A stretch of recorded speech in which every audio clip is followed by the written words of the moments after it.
ஜல்லிக்கட்டு தமிழ்நாட்டின் பாரம்பரியமிக்க வீர விளையாட்டு ஆகும். இது எருது தழுவுதல் அல்லது மஞ்சு விரட்டு என்றும் அழைக்கப்படுகிறது. பொங்கல் பண்டிகையின் போது, குறிப்பாக மாட்டுப் பொங்கல் கொண்டாட்டத்தின் போது கொண்டாடப்படும் இந்த விளையாட்டு 2500 ஆண்டுகளுக்கும் மேலான பழமையான வரலாற்றைக் கொண்டது. இது தமிழர்களின் கலாச்சாரத்தில் ஆழமாக பதிந்துள்ளது.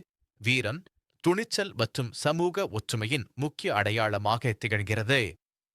விவசாயத்துடனும் மாட்டுப் பொங்கல் கொண்டாட்டங்களுடனும் நெருங்கிய தொடர்புடைய இந்த விளையாட்டு தமிழ் மக்களின் அடையாளத்தை பிரதிபலிக்கிறது. ஜல்லிக்கட்டு காளைகள் இளம் வயதிலேயே தேர்ந்தெடுக்கப்படுகின்றன.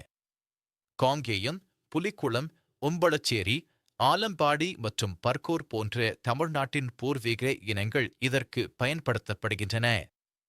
இந்த இனங்கள் தங்கள் உயரமான கூம்பு, வலிமை மற்றும் சுறுசுறுப்பால் அறியப்படுகின்றன. இந்த இனங்கள் அவற்றின் வலிமை, சுறுசுறுப்பு மற்றும் மனோபாவத்திற்காக தேர்ந்தெடுக்கப்படுகின்றன. காளைகளின் உடல் வலிமை, தசைகள், சுறுசுறுப்புக்கு ஏற்ற பண்புகள் மற்றும் நடத்தை கவனமாக கண்காணிக்கப்பட்டு ஜல்லிக்கட்டுக்கு ஏற்றவை என உறுதிப்படுத்தப்படுகின்றன. ஜல்லிக்கட்டு காளைகளின் வளர்ப்பு மற்றும் உணவு முறை அவற்றின் வலிமை, சகிப்புத்தன்மை மற்றும் ஒட்டுமொத்த உடல் ஆரோக்கியத்தை உறுதிப்படுத்த அர்ப்பணிப்புடன் கூடிய கவனிப்பை கோருகிறது. இந்த பராமரிப்பு குடும்ப உறுப்பினர்களைப் போலவே அளிக்கப்படுகிறது. இந்த காளைகள் பெரும்பாலும் குடும்ப உறுப்பினர்களாகவே கருதப்படுகின்றன. இளம் கன்றுகளுக்கு சிறப்பு பாசமும் அன்பும் தினசரி கவனிப்பும் அளிக்கப்பட்டு அவை ஆரோக்கியமாக வளர அனுமதிக்கப்படுகின்றன.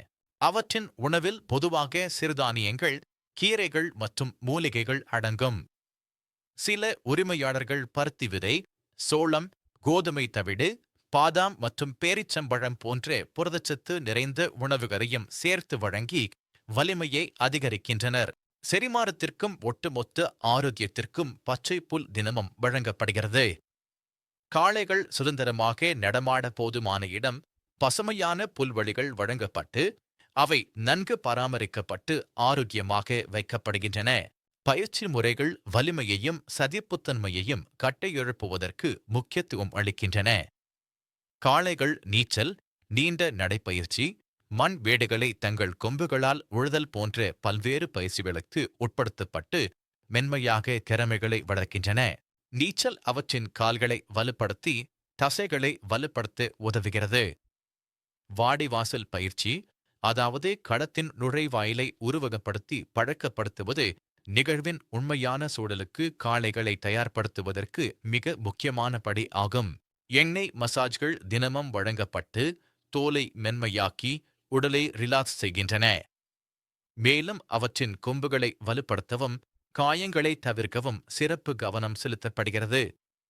பயிற்சி பல மாதங்களுக்கு முன்பே தொடங்குகிறது. ஆரம்பத்தில் உடல் தகுதிக்கு முக்கியத்துவம் அளிக்கப்பட்டு நீண்ட நடைப்பயிற்சிகள் மூலம் சகிப்புத்தன்மை கட்டப்பட்டு பின்னர் உணவு முறையில் கவனம் செலுத்தப்படுகிறது. இந்த பயிற்சிகள் காளைகளின் உடல் மற்றும் மன வலிமையை மேம்படுத்தி நிகழ்வுக்கு தயாராக்குகின்றன. நிகழ்வுக்கு முன்னதாக காளைகளுக்கு இறுதி அலங்காரமும் சுகாதார பரிசோதனைகளும் செய்யப்படுகின்றன.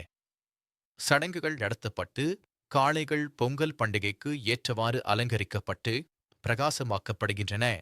காளைகள் ஆரோக்கியமாகவும் நிகழ்வுக்கு தயாராகவும் இருப்பதை உறுதிப்படுத்த மருத்துவ பரிசோதனைகள், கண், பல், உடல் நிலை ஆகியவை சோதிக்கப்படுகின்றன.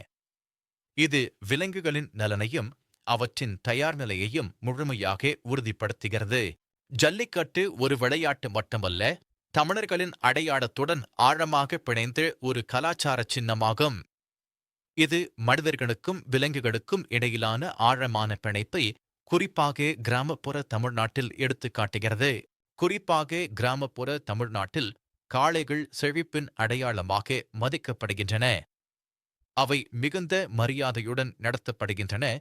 இது தமிழர்களின் பாரம்பரியத்தின், கலாச்சாரத்தின் முக்கியமான பகுதியாகும்.